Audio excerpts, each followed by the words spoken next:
Well, I wasn't expecting that. In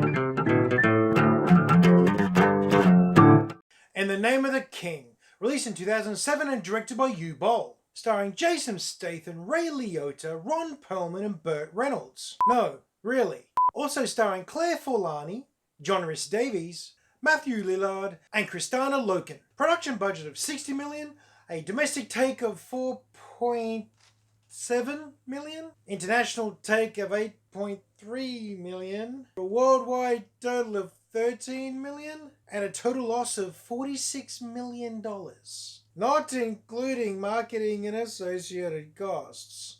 Characters. Okay, so the characters in this. Alright, overall, they're okay. One or two of them are actually really quite good, and some of them, doesn't really matter if they're there or not. Unfortunately, the lead character, Farmer, yeah, he's in the category of do we care or not? I mean, Jason Statham's very charismatic in that animalistic, grunty sort of way. He runs around, he leaps, he chops, he fights, he doesn't say a lot, he scowls, and displays the same emotional range as a tower shield. Wooden.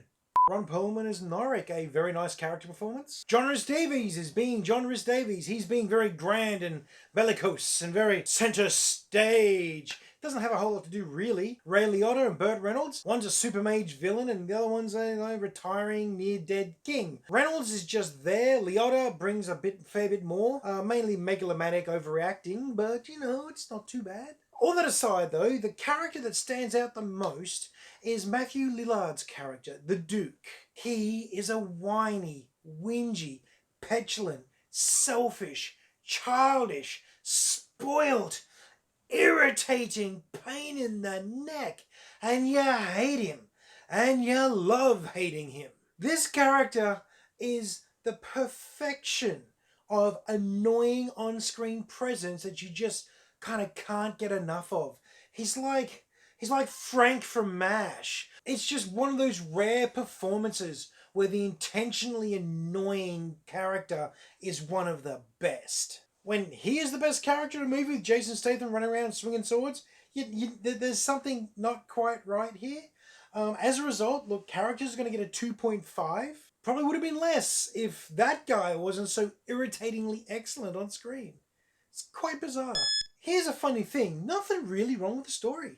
The story is pretty straightforward. You know, you've got this farmer guy who goes by the name of Farmer. Clearly either very, very well trained or just instinctively incredibly dangerous. He just works on the farm. He's a little family man. An invading army of big beasts comes sweeping through the land, kill his son, capture his wife, and so he goes off on a quest to get them back. He takes a couple of friends with him, has some encounters, has some adventures, discovers his true heritage, gets himself into and out of trouble, infiltrates the villain's HQ, gets into a fight, and saves the day. Like I said, fairly standard fantasy story. So all the other stuff that's happening around the edges is actually quite cool. I was not expecting this good a story directed by someone who has such a reputation for terrible movie choices. We've got political intrigue and backstabbing. We've got armies being stolen and then brought back. We've got massive fights. We've got a love story. We've got betrayals, vengeance, and friendship. There's even a hidden statement about neutrality versus necessity. I mean, it's really got no business being this good. It really doesn't.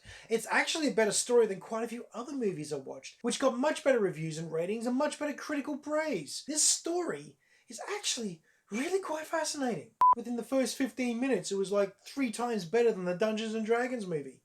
Easily. It actually manages to make sense quite a few times. There's genuine plot twists, interesting developments. Hell, they even managed to cover gender equality in here.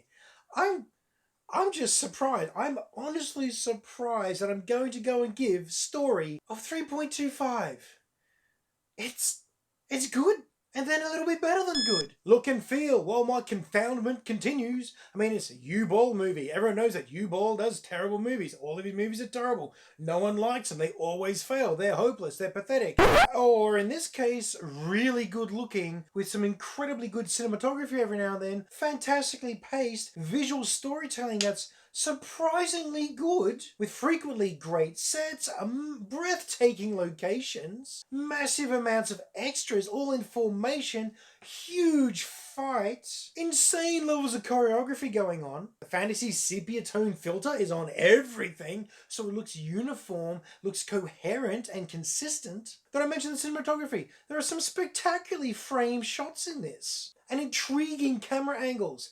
Very effective use of music, along with slow-mo every now and then, and the occasional fades and viewpoint switches. I mean, what am I doing? I'm really talking up the look and feel of this movie, and I am stunned that I'm doing so. But there were some shots and some sequences and just some attention to detail and just some stylistic choices that I didn't see coming and are really, really nicely done.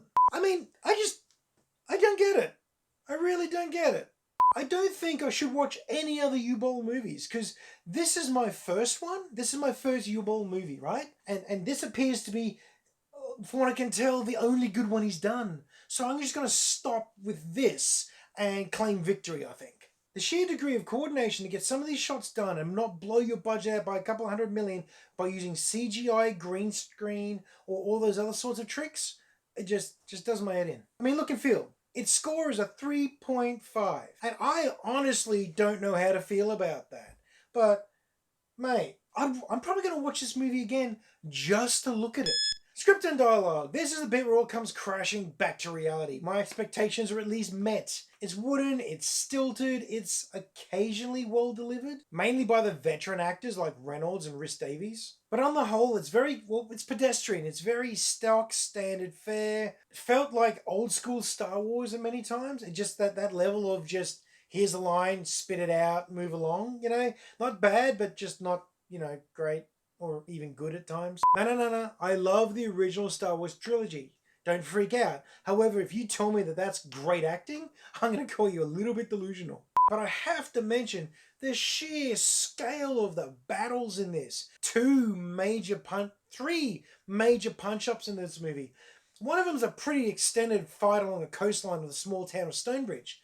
The other two are these massive battles. I mean, huge. And they go for a long time. I was timing these, looking at 15 to 20 minutes of main fight. Two huge armies smacking the snot out of each other in the middle of a forest. Archers taking shots and sword play, and good guys dying, bad guys dying. Artillery comes in, firing fireballs. Then the archers run around and kill the artillery. Then the hero's doing his thing. Then the bad hero's doing their thing. And you got the king fighting, and you got farmer fighting, and everybody fighting.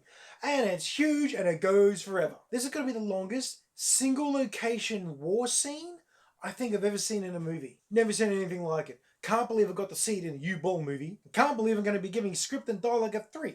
To be clear, that most of the script and dialogue is trash, okay? But then the good bits and those battle scenes just lift it straight back up. Nah, I can't give it a 3. I'm going to give it a 2.75, just because the dialogue truly is trash at times. But mate, what's going on? Fun factor.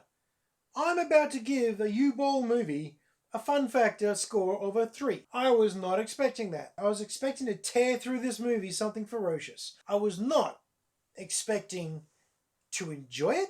I was not expecting to be thinking about it for like days. And I certainly wasn't expecting to say, hey, you know what? I'd probably watch that again. Expectations subverted. I had more fun with this than certain DC movies. Come on, what's happening? I just don't know anymore. Maybe I just had such low expectations that everything's better than it should be.